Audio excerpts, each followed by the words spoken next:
जय श्री राधे कृष्णा। जय श्री हरि विष्णु। वट सावित्री व्रत में वट यानी बरगद के वृक्ष के साथ साथ सत्यवान सावित्री और यमराज की पूजा की जाती है। माना जाता है कि वट वृक्ष में ब्रह्मा, विष्णु और महेश तीनों देव वास करते हैं।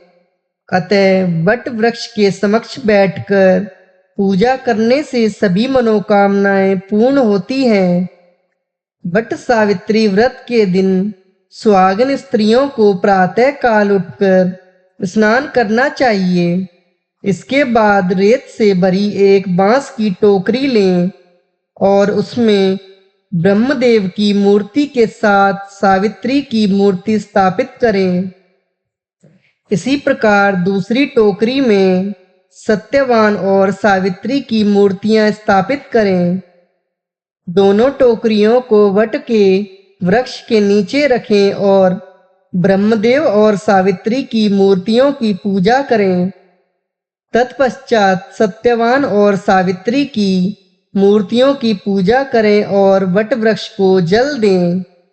वट वृक्ष की पूजा हेतु जल, फूल, रोली, मौली, कच्चा सूत, भीगा चना, गुड़ इत्यादि चढ़ाएं और जल अभिषेक करें। वट वृक्ष के तने के चारों ओर कच्चा धागा लपेटकर 3 बार परिक्रमा करें। इसके बाद स्त्रियों को वट सावित्री व्रत की कथा सुननी चाहिए। कथा सुनने के बाद भीगे हुए चने का बायना निकालें और उस पर कुछ रुपए रखकर अपनी सास को दें। जो स्त्रियां अपनी सास को दूर रहती हैं वे बायना उन्हें भेज दें और उनका आशीर्वाद लें। पूजा समापन के पश्चात ब्राह्मणों को वस्त्र तथा फल आदि दान करें। वट सावित्री व्रत। वट सावित्री व्रत एक ऐसा व्रत है जिसमें हिंदू धर्म में आस्था रखने वाली स्त्रियां अपने पति की लंबी उम्र और संतान प्राप्ति की कामना करती हैं। उत्तर भारत में तो यह व्रत काफी लोकप्रिय है।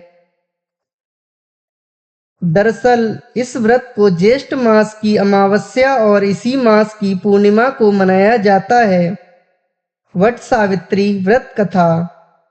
वट सावित्री व्रत की यह कथा सत्यवान सावित्री के नाम से उत्तर भारत में विशेष रूप से प्रचलित है। कथा के अनुसार एक समय की बात है कि मध्य प्रदेश में अश्वपति नाम के धर्मात्मा राजा का राज था। उसकी कोई भी संतान नहीं थी। राजा ने संतान हेतु यज्ञ करवाया। कुछ समय बाद उन्हें एक कन्या की प्राप्ति हुई जिसका नाम उन्होंने सावित्री रखा। विवाह योग्य होने पर सावित्री के लिए युमत्सेन के पुत्र सत्यवान को पति रूप में वरण किया। सत्यवान वैसे तो राजा का पुत्र था, लेकिन उनका राजपाट छिन गया था और अब बहुत ही दरिद्रता का जीवन जी रहे थे।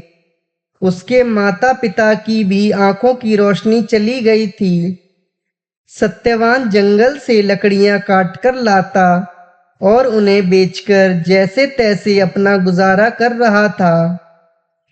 जब सावित्री और सत्यवान के विवाह की बात चली तो नारद मुनि ने सावित्री के पिता राजा अश्वपति को बताया कि सत्यवान अल्प आयु है और विवाह के 1 वर्ष बाद ही उनकी मृत्यु हो जाएगी।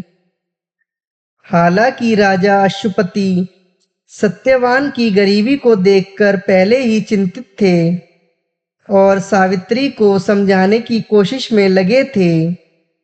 नारद की बात ने उन्हें और चिंता में डाल दिया, लेकिन सावित्री ने एक न सुनी और अपने निर्णय पर अडिग रही। अतः सावित्री और सत्यवान का विवाह हो गया। सावित्री सास, ससुर और पति की सेवा में लगी रही। नारद मुनि ने सत्यवान की मृत्यु का जो दिन बताया था, उसी दिन सावित्री भी सत्यवान के साथ वन को चली गई। वन में सत्यवान लकड़ी काटने के लिए जैसे ही पेड़ पर चढ़ने लगा, उसके सर में असहनीय पीड़ा होने लगी और वह सावित्री की गोद में सिर रखकर लेट गया। कुछ देर बाद उनके समक्ष अनेक दूतों के साथ स्वयं यमराज खड़े हुए थे। जब यमराज सत्यवान के जीवात्मा को लेकर दक्षिण दिशा की ओर चलने लगे, पतिव्रता सावित्री भी उनके पीछे चलने लगी। आगे जाकर यमराज ने सावित्री से कहा, हे पतिव्रता नारी, जहां तक मनुष्य साथ दे सकता है, तुमने अपने पति का साथ दे दिया, अब तुम लौट जाओ। इस पर सावित्री ने कहा, जहां तक मेरे पति जाएंगे वहां तक मुझे जाना चाहिए, यही सनातन सत्य है। यमराज सावित्री की वाणी सुनकर प्रसन्न और उसे वर मांगने को कहा। सावित्री ने कहा, मेरे सास ससुर अंधे हैं, उन्हें नेत्र ज्योति दें। यमराज ने तथास्तु कहकर उसे लौट जाने को कहा और आगे बढ़ने लगे, किंतु सावित्री यम के पीछे ही चलती रही। यमराज ने प्रसन्न होकर पुनः वर मांगने को कहा।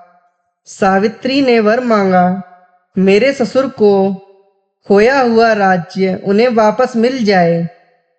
यमराज ने तथास्तु कहकर पुनः उसे लौट जाने को कहा, परंतु सावित्री अपनी बात पर अटल रही और वापस नहीं गई। सावित्री की पति भक्ति देखकर यमराज पिघल गए और उन्होंने सावित्री से एक और वर मांगने के लिए कहा। तब सावित्री ने वर मांगा, मैं सत्यवान के 100 पुत्रों की मां बनना चाहती हूँ, कृपा कर आप मुझे यह वरदान दें। सावित्री की पति भक्ति से प्रसन्न हो इस अंतिम वरदान को देते हुए यमराज ने सत्यवान की जीवात्मा को पास से मुक्त कर दिया और अदृश्य हो गए। सावित्री जब उसी वट वृक्ष के पास आई तो उसने पाया कि वट वृक्ष के नीचे पड़े सत्यवान के मृत शरीर में जीव का संचार हो रहा है। कुछ देर में सत्यवान उठकर बैठ गया। उधर सत्यवान के माता पिता की आंखों भी ठीक हो गईं और उनका खोया हुआ राज्य भी वापस मिल गया।